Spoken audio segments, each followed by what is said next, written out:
I'm Stephen Cottrell from Devereux Chambers. I help run the PIBA Education and Training program. I think it's just ticked around to 5:30 now, so let's crack on. As well as that, I was involved as part of PIBA's team that intervened in the PMC case, which I'm going to be talking about today, which is now going to be the leading case on anonymity in ClinNeg and PI cases. This webinar is being recorded and will be uploaded to PIBA's website. So if you've got any colleagues who haven't been able to make it or hadn't heard about this webinar to come around at short notice, please do let them know that it will be on the website probably early next week, I think. Right, so PMC, as I say, leading case now on anonymity in personal injury and clinical negligence cases. Those of you that do brain injury work or work involving children with serious injuries will probably be aware that in about November of last year, Mr. Justice Nicklin set the cat amongst the pigeons somewhat by giving a decision in that first instance in PMC in the High Court in Cardiff, in which he refused an anonymity order in the kind of case in which I think it's fair to say many of us might have expected to see such an order being made. What I'm going to do is just run through the legal background to anonymity and the competing and very important principle of open justice. I'm then going to look at the leading authority in the run-up to PMC and how we dealt with things pre-PMC. I'm then going to look at Mr. Justice Nicklin's decision. Then I'm going to turn to the decision of the Court of Appeal, principally the Master of the Rolls in PMC itself. And finally, I'm going to give some guidance. The guidance I'm going to give is very much going to be my own guidance because at the moment, this webinar has been organised fairly last minute, given the urgency of getting something out for our members. And I haven't had a chance to get my head together with other members of PIBA's EC to sort of form a joint position, but I don't think anything I'm going to be saying in the guidance part is going to be too controversial. Apologies for my croakiness. I've come down with something in the last 48 hours, which has given me a sore throat and may cause me to break off to have a few swigs of water or cough my guts out over the next hour or so. But, you know, not all heroes wear capes, so on we go. What is why do we need to apply for anonymity in some personal injury cases? Well, the starting point is that a cornerstone of English justice is the open justice principle, which has been sort of rolled into Article 10 now, and sometimes the two things are synonymous, Article 10 and the open justice principle. And this is a very old principle that can trace its foundations back a very long time, but it's been most clearly enunciated in the case of Scott and Scott in the House of Lords in 1913, where it was held that it was a fundamental principle that cases were to be held in public unless there was a strict necessity to depart from this rule. And that phrase, strict necessity, is one that you need to have in mind if you have a case where you are considering applying for anonymity. The court will not depart from the ordinary fundamental principle of open justice unless it is strictly necessary to do so, and that remains the law. And it's quite germane from that case to personal injury claims, is the dictum of Lord Atkinson at page 463, which said the hearing of a case in public may be, and often is, no doubt painful, humiliating, or deterrent to both parties and witnesses. But all this is tolerated and endured because in public trial is to be found, on the whole, the best security for the pure, impartial, and efficient administration of justice, the best means of winning for it confidence and respect. So what that means in practice is that just because you've got a PI case or a ClinNeg case that involves the disclosure in court of some very intimate and personal details, that in itself will not usually be enough to get around the open justice principle, and your case will have to be heard in open court and subject to being reported in the media. The position in the family courts and the Court of Protection is completely different. Hearings there tend to be in private. It's a totally different regime from ordinary civil cases, including PI and Clin Neg cases as I said, inevitably involve very intimate details. And the courts have repeatedly said that you can't compare the two. The family and court of protection jurisdiction is a totally different kind of jurisdiction, and you can't import any of the principles from the family courts and the court of protection into civil practice. So that inevitably throws up a problem because, as I've said several times, your clients, if you are acting for claimants, or your opponents, if you're acting for defendants, will inevitably be disclosing extremely personal details in court that they prefer to keep private. And the general attitude of the courts has been that that loss of privacy is the price to be paid for issuing proceedings and getting the matter in front of the courts. But there is an exception to this, which is non-litigated cases that settle without proceedings being issued. And the general principle there is that in any kind of litigation, if you haven't issued court proceedings, it's open to you to settle a claim with zero publicity. The public may have no idea about it whatsoever, and they'll never have a right to know about it. The open justice principle just doesn't apply to non-litigated cases. But there's a particular problem that causes in PI, because if you've got a case that involves a child or a protected party, typically a protected party is someone who may have suffered a traumatic brain injury or an ABI in a Clin Neg setting, or who just lacks capacity anyway and then has a nasty injury. If their case settles pre-issue, it still needs to be approved by the court, which means issuing court proceedings, usually under Part 8, and that then brings you within the auspices of the open justice principle. CPR 2110 provides, I'm sure you all know this, that where a claim is made by on behalf of a child or protected party or against them, no settlement, compromise, or payment, including interim payment, and no acceptance of any money paid into court shall be valid, as far as it relates to the claim, without the approval of the court. So this throws up an immediate conundrum.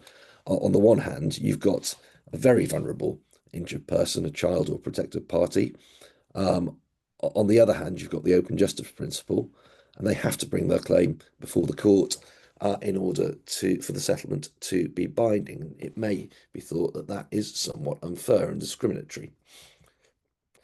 In order to understand the PMC case fully, as I go through it later on, and particularly in order to understand the kind of orders that the courts are likely to make after PMC, you do need to bear in mind a distinction between Part 21 approvals. So any case where the matter comes before the court for approval, whether that's at the end of Part 7 proceedings or because proceedings have been issued Part 8 after a settlement, and all other cases involving children and protected parties. There is a jurisdictional difference, as we'll see, and that needs to be reflected, I think, in the orders the courts are going to make post-PMC. And somewhat confusingly, to someone who sort of reads this judgment for the first time, the Court of Appeal referred to non-Part 21 cases as personal injury claims involving children and protected parties. So I think in order to understand the jurisdictional point properly, you have to have in mind that when the court uses that phrase, what it's really talking about is non-Part 21 cases. Excuse me one moment. Of course, there may be a very good reason in a case that hasn't yet got to approval why you want anonymity at an earlier stage. And that may be down to specific matters that render your client particularly vulnerable, possible financial exploitation or attempted financial exploitation, including from interim payments, or because your claimant is a child. And it may be that even though you haven't got to the approval stage, you will be making an application at an early stage in the proceedings, in ordinary Part 7 proceedings, or at an interim payment application, perhaps, for anonymity. And many of you will be used to seeing that. And in fact, that was the scenario in PMC itself, as we all come to. So examples of non-approval cases where there's obvious vulnerability. I mean, this is not thinking about a particular case or an awful lot of detail, but traumatic brain injury cases where a claimant has received, say, £5 million, but they're able to exercise some independence. They're walking, talking brain injury case. They've got friends. They go to the pub. They might have an allowance, a weekly allowance from their case manager and deputy.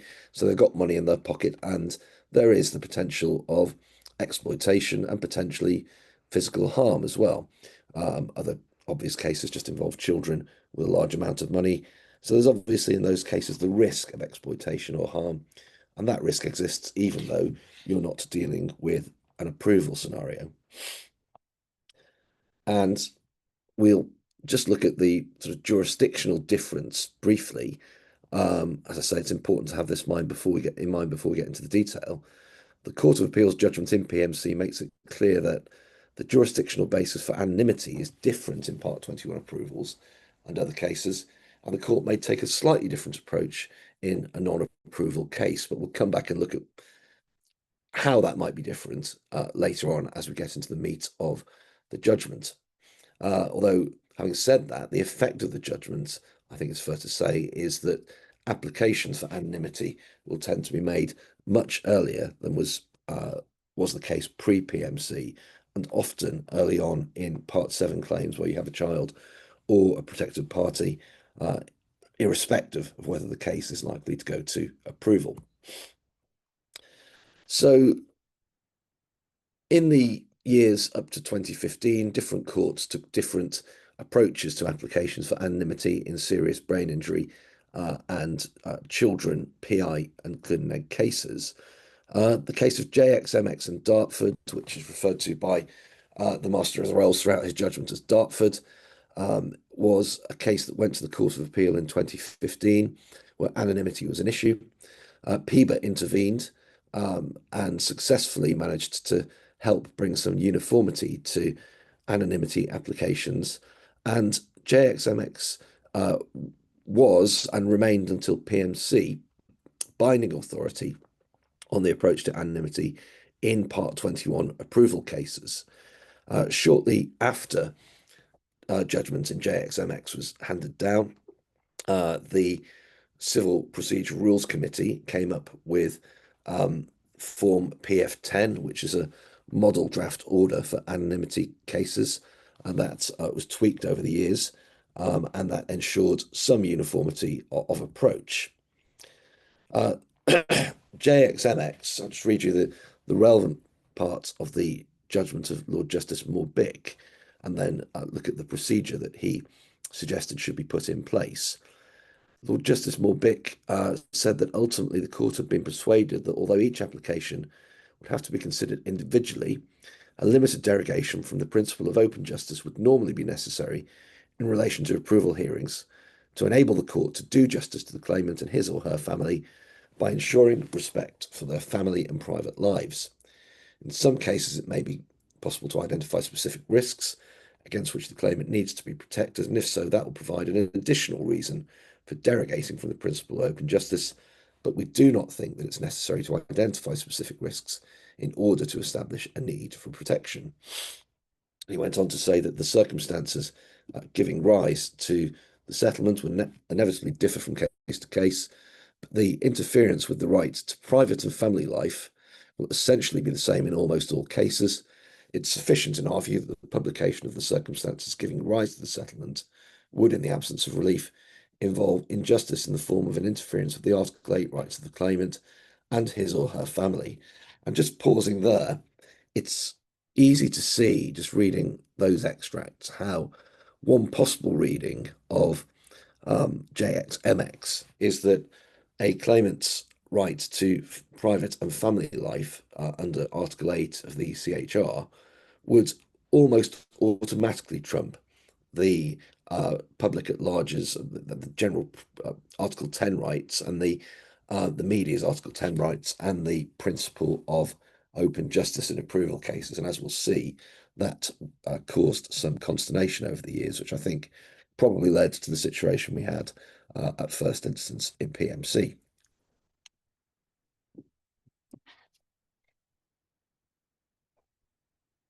The procedure suggested by Lord Justice Morbick in PMC, in summary, was as follows: that the approval hearing should be listed and heard in public.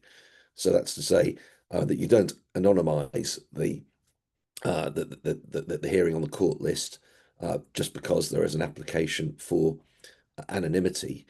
That would mean that the public and press could be present in court. The case would be heard in open court, and the press could report on the details of the case, subject to any order restricting reporting of the names and addresses of the claimant, his litigation friend, parents, etc., and subject to restricting non-parties access to unanonymized court documents. So, in other words, the press could say there was a settlement of £8 million involving a child and a local authority, or sometimes a local authority or NHS trust might be named.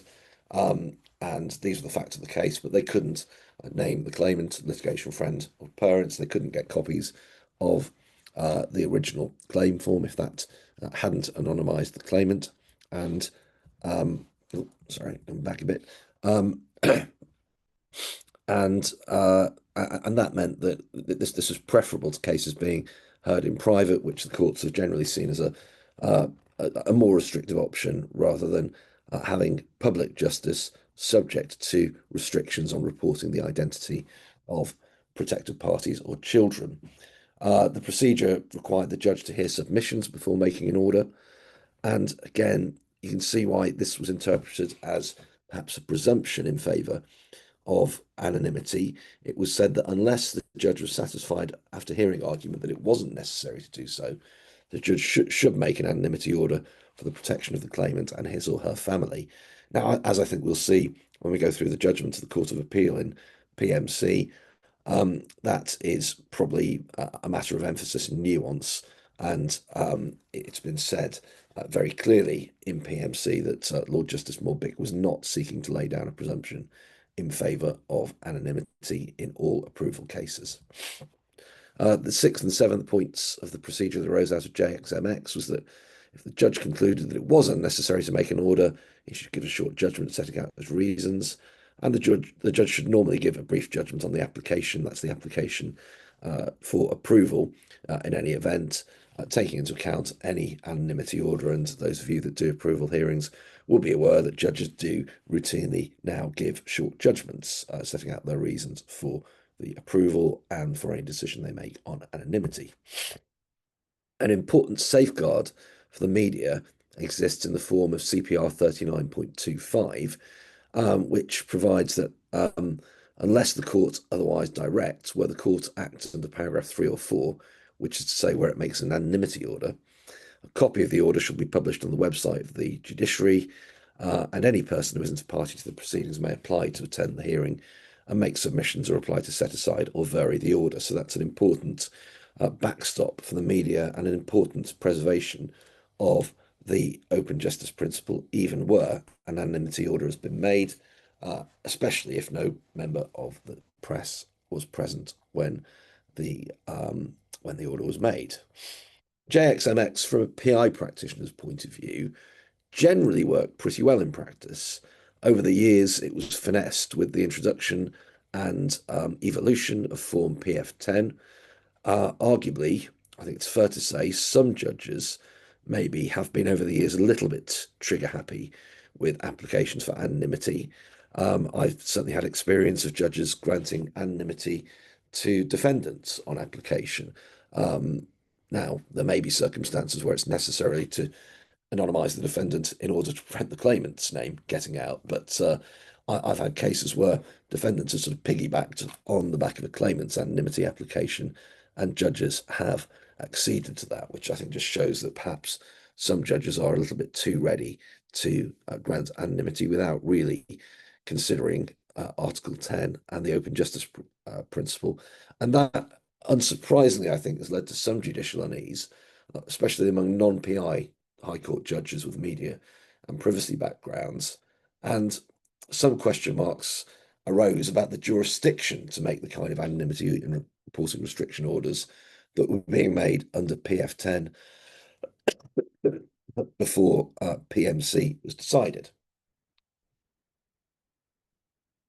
there was this feeling that was an unwarranted presumption in favour of anonymity in children and brain injury cases, and, as I say, an unease that these orders were made without sufficient rigour and without proper regard to the foundational principle of open justice in Article 10. So PMC itself was a case that came before Mr. Justice Nicklin in the High Court in November of last year. This was a cerebral palsy birth injury case with a very high level of care. The claimant was born in 2012, so as now a teenager. Liability was admitted at an early stage. Large interim payments have been made, very large interim payments even before issue. The claim form went in March 2023. Judgment was entered in November 2023. At that stage, there had been no application for anonymity. Directions were made by consent. Quantum trial was fixed for December of this year. And then in the run-up to trial, or well, a year out from trial, I suppose, the claimant applied for an anonymity order in the standard form of PF10 on the basis that the claimant was unlikely to have capacity when they reached age 18, and the publication of details of his claim, I should say, their claim, including the amount of interim payments and settlement sums, would infringe their Article 8 rights and be unjust. And that came before Mr. Justice Nicklin in November 2024. This wasn't a Part 21 approval case. There'd already been 2 articles published about the claimant's case in the media in 2020 and 2021. Those articles have come about with the claimant's mother's consent, and the evidence on the application said that the claimant was vulnerable and the family no longer wished to engage with the media. So it's a somewhat atypical set of facts, but not that unusual. I've certainly had cases over the years where the case hasn't been anonymised until very late on in the proceedings, including sometimes at the approval hearing, despite all steps up to that point being public and with the claimant's name on the proceedings. Mr. Justice Nicklin noted when hearing PMC that the JXMX case had proceeded on an assumption that the King's Bench Division had jurisdiction to make orders in line with PF10. But he queried what the jurisdictional basis was, and there are a number of candidates for that, and we'll look at these in more detail later on. There's the Children and Young Persons Act 1933, the Contempt of Court Act Section 11, the inherent jurisdiction of the court, arguably, Section 37 of the Senior Courts Act, Article 8 and Section 6 of the Human Rights Act itself, so effectively giving direct effect to Article 8. And Section 6 is something that's often, well, in the old form PF10 was mentioned, and CPR 39, which regulates the procedure for making an anonymity order, CPR 39.24. Mr. Justice Nicklin looked in detail at Section 11 of the Contempt of Court Act, which I think remains an important provision going forward post-PMC. Section 11 provides this, that in any case where a court having a power to do so, and that's a crucial phrase, allows a name or other matter to be withheld from the public in proceedings before the court may give such directions prohibiting the publication of that name or matter in connection with the proceedings as appear to the court to be necessary for the purpose for which it was so withheld. So Section 11 doesn't of itself endow the court with power to make an order withholding a name or other matter to be withheld from the public in proceedings before the court.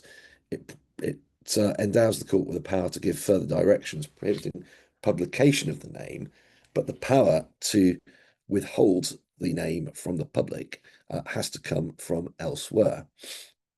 Nicklin J,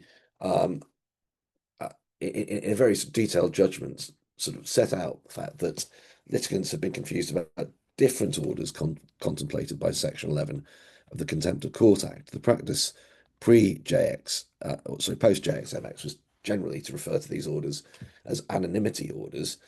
Nicklin J correctly pointed out that there are 2 types of orders: withholding orders, i.e. the order withholding the name of the litigant, and reporting restricting orders, i.e.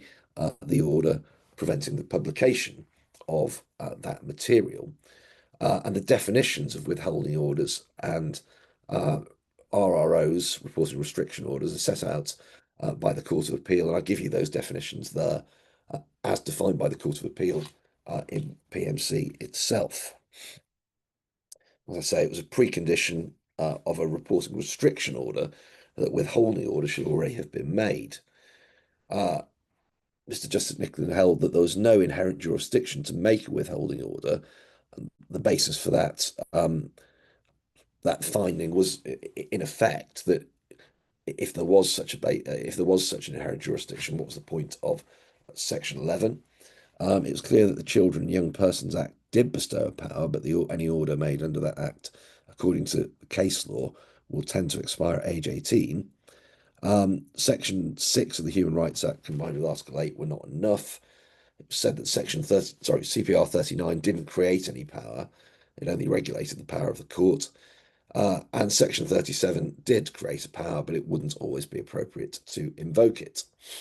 And importantly, Mr. Justice Nicklin interpreted Section 11 of the Contempt of Court Act as meaning that a reporting restriction order could only be made where a withholding order had been obtained at the outset of proceedings. Now, he did that based on Court of Appeal dicta. There's good reason for him coming to that conclusion. And what that meant in his judgment was that if the name of the relevant party had been disclosed at the outset of the proceedings by including it on a claim form or having it on a court list, that would mean that a reporting restrictions order could not subsequently be made. He observed that on the fact of PMC, no withholding order had been made. Therefore, he said he couldn't make the RRO as sought.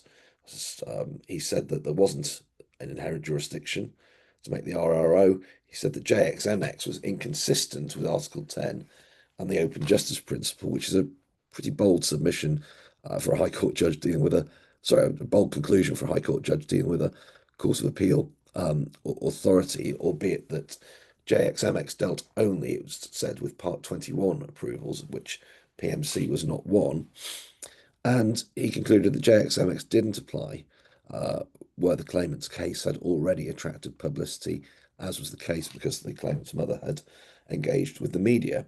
And in any event, whatever the jurisdictional basis, he said he found that it wasn't necessary on the facts to make an order as sought above, given the previous publicity and the risk of jigsaw identification.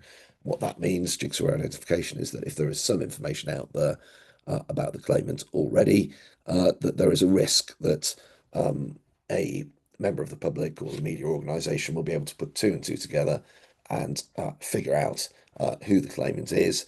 Therefore, his reasoning went that it wouldn't be necessary in those circumstances to make an order if the order was just going to be frustrated. The claimant appealed, and the matter first came before the Court of Appeal earlier in 2025.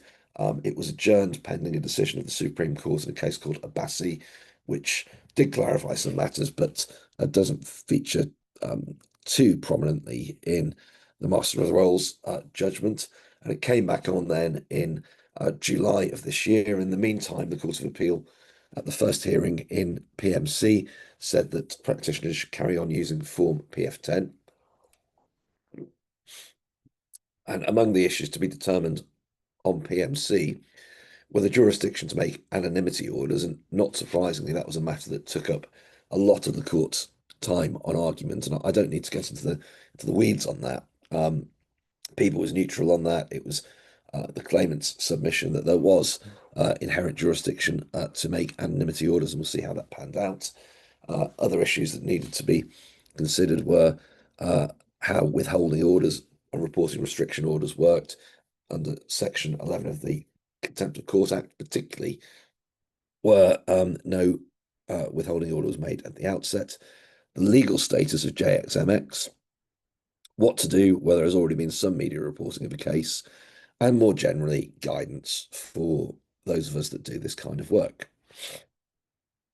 The only substantive judgment was given by the Master of the Rolls, and the first thing he did, helpfully, was clarify the nomenclature when it comes to anonymity orders, withholding orders, and reporting restriction orders. He said Paragraph 2, an order made within court proceedings which has the effect of both withholding or anonymising the names of a party or a witness and restricting the reporting of material disclosed during those proceedings, whether in open court or by the public availability of documents, will be referred to as an anonymity order, an AO.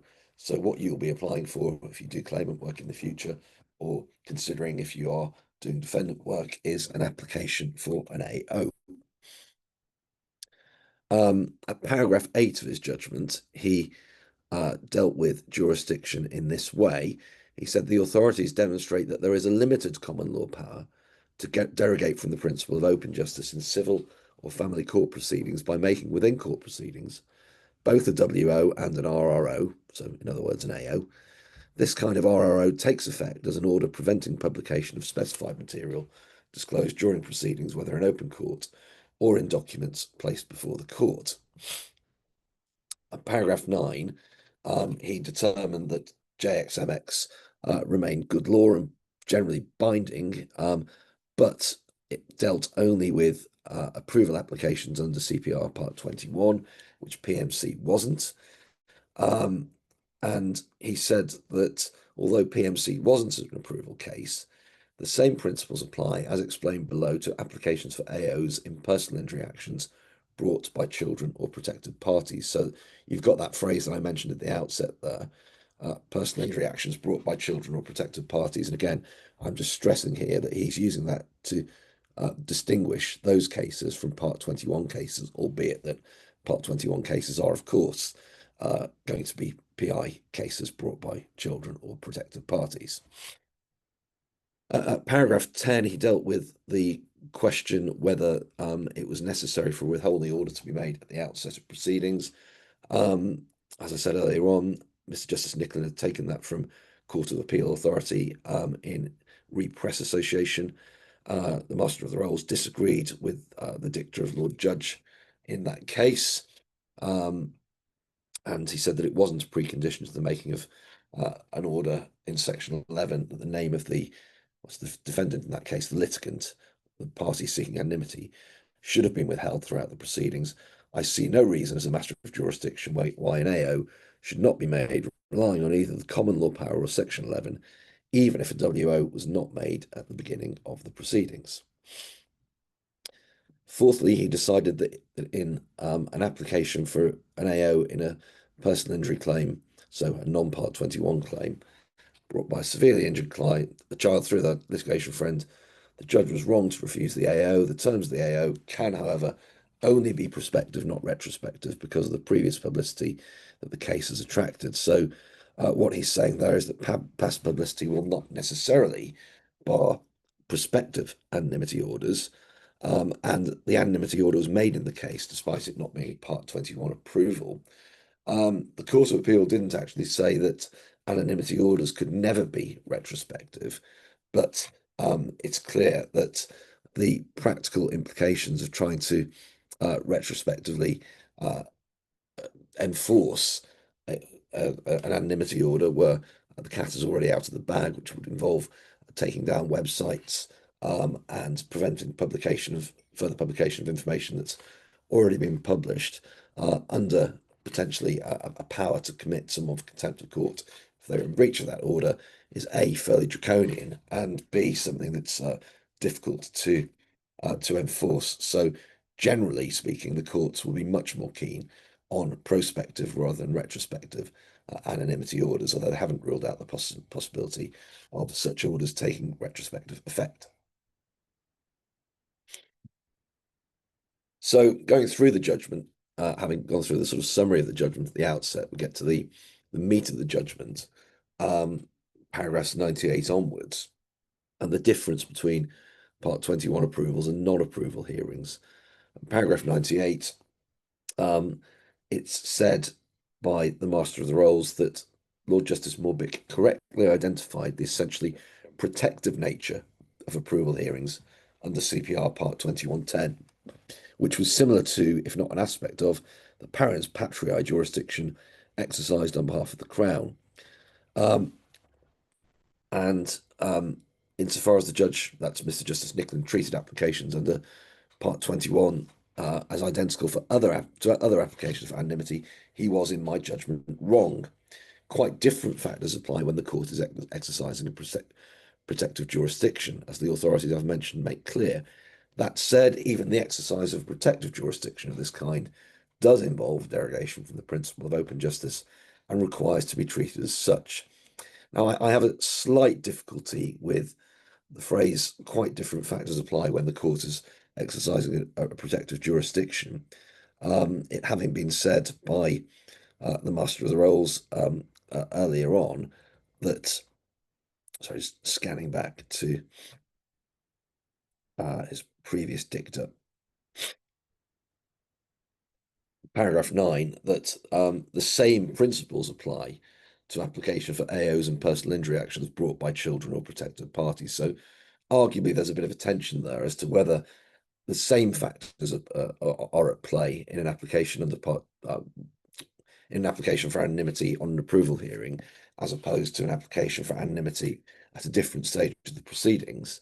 There is a tension there. I think that the important point to take away is that the jurisdiction is different, and that may be something that needs to be recorded in the appropriate order under PF10. I'll talk more about what happens to PF10 at the end of the judgment. He was generally happy with Lord Justice Morbick's guidance, the 7 points that were set out earlier on in the slides, but he did take issue with some aspect of that guidance. The first point that he raised was that he disagreed with the idea that an application for an anonymity order at an approval hearing should be listed under the name of the child or protected party. And the reasoning there was that it would be better to avoid publicity being given to the name before the application for an AO is determined. Well, that seems to me to be fairly commonsensical, and that it prevents the cat from being out of the bag at an early stage. The application, he said, can and should be listed either as an application under CPR Part 2110 or similar, or by reference to a 3-letter pseudonym suggested in the application. And he went on to say that he entirely accepted that even though it would be listed anonymously, the hearing itself should be in open court. And query whether or not the same guidance applies to non-Part 21 cases. Paragraph 100, the Master of the Rolls made it clear that he didn't believe that JXMX was creating a presumption in favour of anonymity or reversal of the burden of proof. He said that parties seeking an anonymity order do need to apply, and the crucial dictum is this. Lord Justice Morbick was not saying that the applicant didn't have to apply for an order or that the order would be made automatically. He'd already made it clear that any derogation from the open justice principle had to be justified on grounds of strict necessity. Paragraph 101, this is where I think his judgment is particularly interesting and particularly challenging for practitioners. And I'll try and give you some guidance on it as I see matters in a few minutes.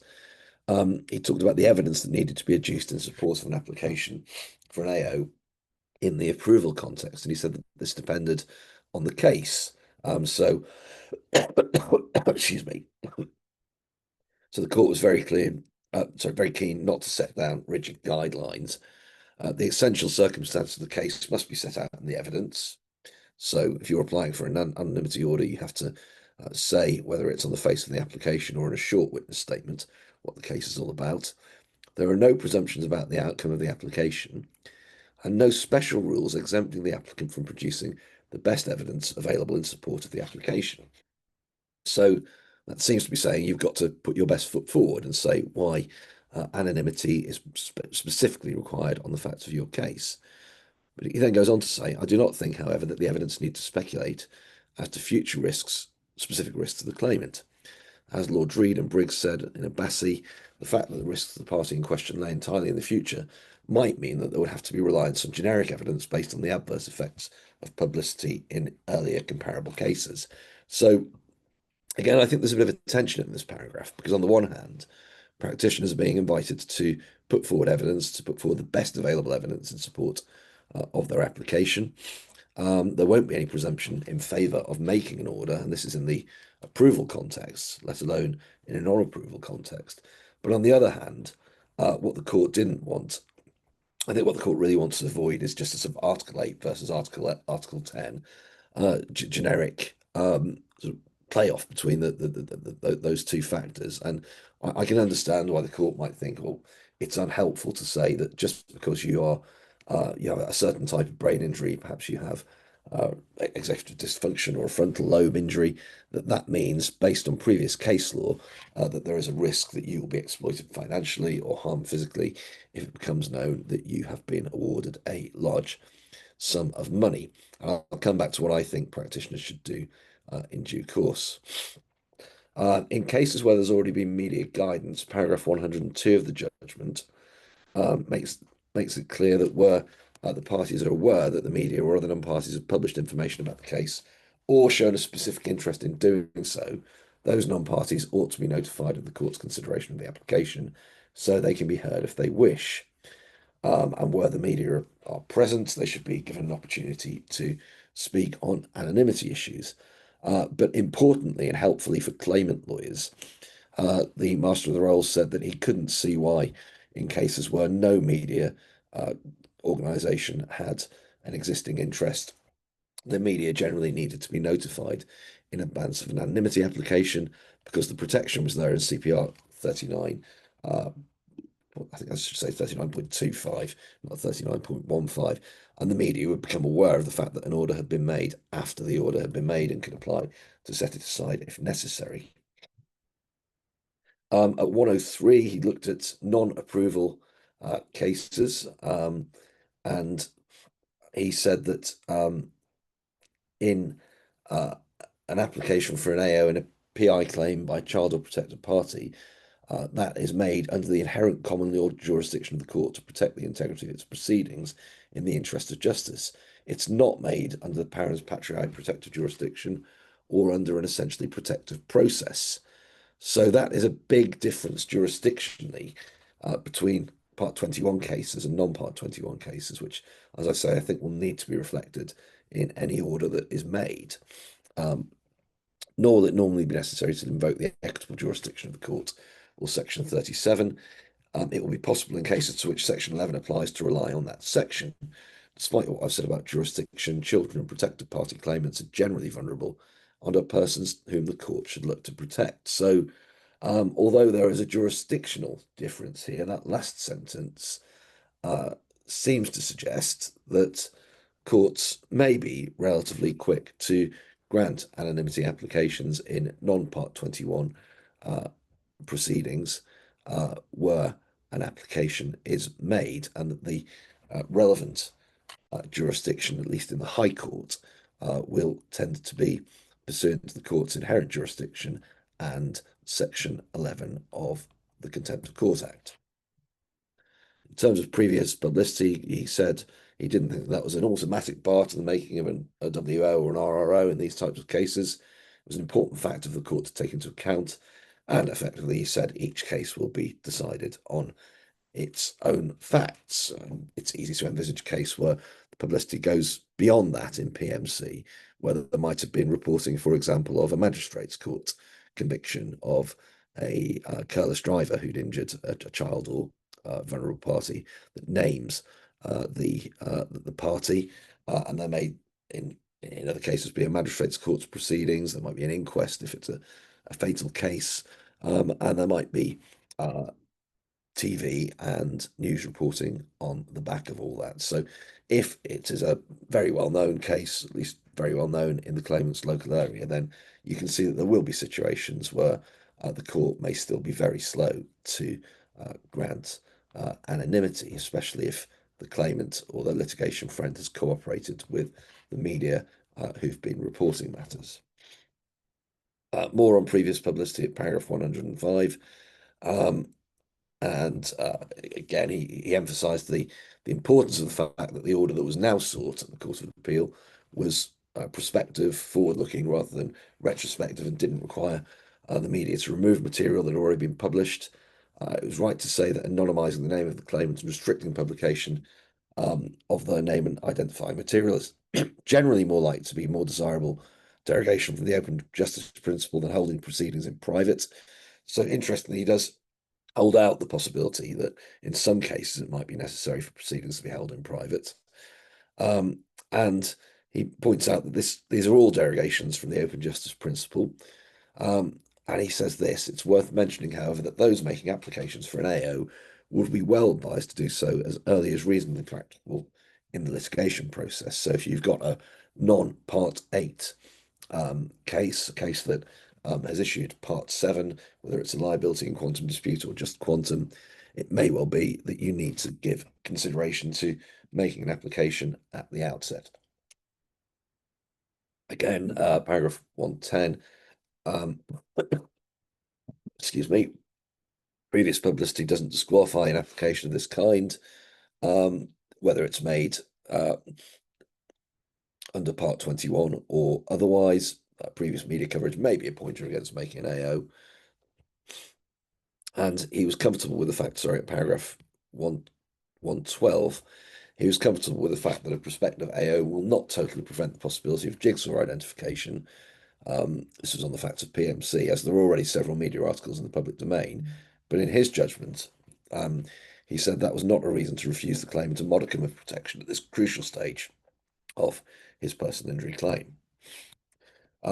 In terms of practical guidance, he says that the guidance that had been given in JXMX was broadly applicable in cases where an application for a WO is made in a personal injury claim by a child or protected party under the inherent common law jurisdiction of the court. So again, saying that really the principles at play are similar, whether it's Part 21 or not Part 21, subject to an understanding of the jurisdictional difference of the order that is being made. And form of order and new PF10, he said an appropriate prospective anonymity order should, in the withholding part, identify precisely the material that has to be withheld from the public, for example, the name and address of the claimant, litigation friend, and other specified immediate family members, and other material obtained from the proceedings that would be likely to lead to the identification of those persons. So it has to be as specific as possible. And secondly, in the RRO part, it should prohibit reports after the date of the order of or concerning the proceedings which include any information which is the subject of the WO. The AO to be made in PMC itself needed to contain a proviso that makes it clear that the existing media coverage is not covered by the order. So if it's a prospective only AO, it needs to say so, and that needs to be said in the body of the order, not just the recitals. I'm going to speed up a little bit because we've only got about 10 minutes left. In terms of what happens next, there will be a new PF10, and the Master of the Rolls invited the CPRC, of which he is the chair, to consider how the PF10, full PF10 should be revised. PIBA is working on that at the moment, and we are liaising with some members of the Rules Committee to try and get that revised as soon as possible. I think there'll probably be input from various members of the Rules Committee, but we are in contact with some of the KB masters who are helping with drafting already. So watch this space, but I think it's going to be probably a couple of months before the CPRC has its next meeting and is able to approve a new form PF10. It may well be, in fact, sorry, before I leave PF10, that there have to be different PF10s for different types of cases, because if you're supposed to refer to the jurisdiction under which an order is made, clearly the jurisdiction is different depending on whether you're in the approval context or not. So practical takeaways from PMC. First of all, disclaimer, these are my views, not PIBA's, simply because I haven't had time to speak to other members of the executive committee about this, but I hope that these are not controversial. Practically speaking, the position is not too different from the position under JXMX, save, of course, the fact that in approval, the names of the name of the claimant and his litigation friend will probably be withheld and not published on the court list. Second point, although there isn't a presumption in favour of making an anonymity in order in cases involving children and protected parties, whether on approval or otherwise, this judgment seems to be, if not quite a green light to judges, an invitation, an appropriate case that the court shouldn't take much persuading. I think what the court wants to avoid is very long witness statements and too much detail. Orders must be made on application. Nothing's really said about how the application should be made, but you can assume that it has to be supported by evidence, given that the Master of the Rolls talked about the nature of evidence that would be required. And again, this I think is the most difficult part of the judgment, what you should do about evidence in support of your application. How far should you go? On the one hand, the court said it doesn't want specific evidence that goes to generic risks about possible future harm based on previous cases.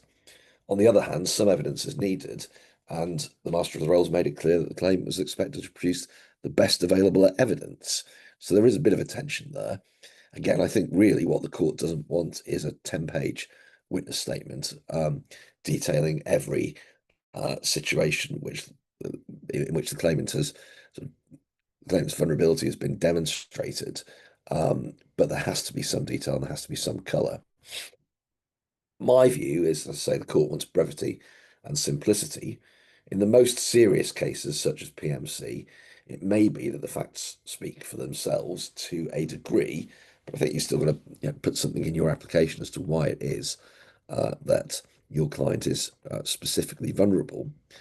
And I think if you have client-specific evidence of the risks in your given case, if you're acting for a claimant, it's much better to put it in than leave it out. If you can do that in a short form without going on at length. So, for example, in many cases that come before the court with protected parties or children, it will be 5 or 6 years post-accident that proceedings are issued, and there may be ample evidence of attempts to exploit the claimant out of previous interim payments. The claimant may have association with people of bad character. That would typically be a case in very common cases where we see brain injuries for young people involved in single vehicle RTAs. There may be extreme family dynamics which create specific risks. And in that kind of scenario, I think my view is that it's better to put those risks in and spell them out briefly. So if you're acting for a claimant, if it's a seriously injured protected party or child, and the litigation friend asks you about anonymity, the first thing I think you should do is take instructions about the specific factors in your case that are likely to make it necessary for anonymity to be granted. An application has to be made. Now, there's no obligation to apply, and the court made it quite clear that orders would not be made automatically. I read that as saying that the court won't invite applications for anonymity if you have a child with a fairly straightforward injury, broken arm or broken leg. There may, on the facts of the case, be reasons why you do need anonymity, even if damages are relatively low, depending on social circumstances, family dynamics, etc. But the claimant did submit that effectively these orders should be made across the board in all cases involving children.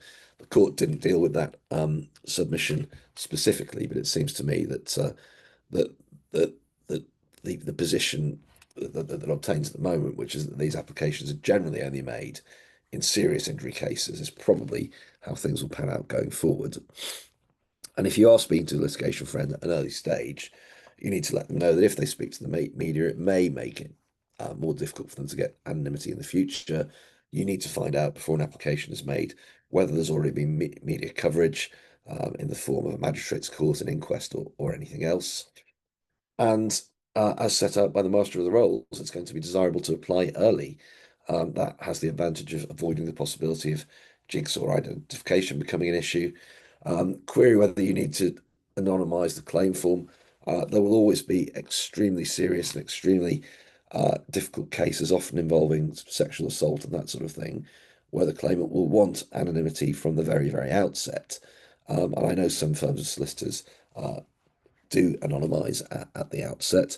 I think the Court of Appeal's solution of anonymising at an early stage renders that less important.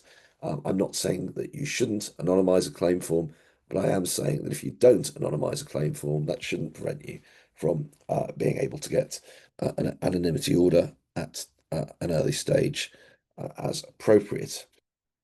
And if you're instructed on the first hearing in a case, whether it's an interim payment or a CMC, if you don't have instructions on anonymity at that stage, it is worth flagging it up with the client and solicitors, bearing in mind that unless an application is made, that case will be listed in public.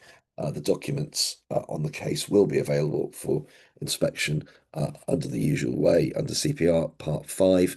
So it's something that I think practitioners need to be alive to at an early stage. If you're acting for a defendant, well, not an awful lot's changed. There's usually no mileage in opposing anonymity orders. The usual stance is neutrality, but you should just let the claimant know your stance as soon as possible. And your client usually won't have any right to anonymity unless naming them risks the claimant's identity becoming public knowledge. And that's more likely to be the case where they're a family member. So if it's a driver passenger case with mum or dad driving, or where the claimant and defendant were known to each other, or where there's already been some public reporting of the case. Very quickly, what about the county court? Well, this wasn't touched on at all in PMC. I think it is something that needs resolution. I'm flagging it up because the need for most cases needing anonymity tend to be heard in the High Court. Some cases in the county court do involve the need for anonymity, and examples of Fatal Accident Act cases that may not be all that valuable, claims involving protected parties with less serious injuries, or claims involving brain injury to elderly claimants or claimants with short life expectancy, where damages may not be all that high. The difficulty is that the county court is a creature of statute and doesn't have inherent jurisdiction. And there's no equivalent to Section 37 of the Supreme Court Act in the County Court Act. It's common ground in PMC, although it wasn't mentioned in the judgment. It was accepted by the claimant in open court, and no one disagreed with this, that CPR 39.24, because it's a civil procedure rule, can't create a power that the court didn't already have. So you can't rely on CPR 39.24 as a source of a power to make an AO in a county court case. What jurisdiction is available? Well, if it's a child, Section 39 of the Children and Young Persons Act 1933, I set out the provisions there. The wording is familiar to anyone who's drafted an anonymity order in Form PF10 in recent times. And it's very specific. The difficulty with Section 39 is, say, there is case law that strongly suggests that protection only extends to the age of 18, and that reporting reporting restrictions will fall away automatically at age 18. But that is your first port of call if you've got a case in the county court at the moment that you want anonymised on an approval hearing, Children and Young Persons Act. Is there any jurisdiction beyond that for the county court to make an AO? Arguably not. I've only been able to come up with one possible argument in favour of the court having jurisdiction, which I'll whiz through very quickly and needs to be heavily caveated. So, in other words, if you've got a non-child claimant who's a protected party in your case in the county court, and you don't want to go to the expense and inconvenience of transferring to the High Court, what do you do? As I say, one possible argument is as follows. Section 38 of the County Courts Act provides that in any proceedings in the county court, the court may make any order which could be made by the High Court if the proceedings were in the High Court. And there is one case which was in the Patents Court before His Honour Judge Burrs, as he then was, and given the fact that he's now the president, it may be that this carries some weight with county court judges. He was dealing with a case where he had to decide in a patent case whether he had the power to issue a bench warrant. It's a very different scenario. And he noted that Section 38 of the County Courts Act didn't confer on the county court a jurisdiction to hear a case it has no jurisdiction to hear. It's concerned with remedies and orders the court can make in proceedings properly before it, Pause there. A Part 21 approval hearing can properly be brought in the county court. So far, so good. The committal application was properly before him, a circuit judge of the county court. If it was proceeding in the High Court, then the High Court can make an order issuing a bench warrant. Accordingly, by Section 38 of the Act, an order to issue a bench warrant can be made by a county court. I may make such an order in a proper case. You can try that. Good luck. Caveat to that case, it was a patents court case. It was to do with bench warrants. The order was made unopposed because obviously, as it was a bench warrant case, there was no one there to speak against it.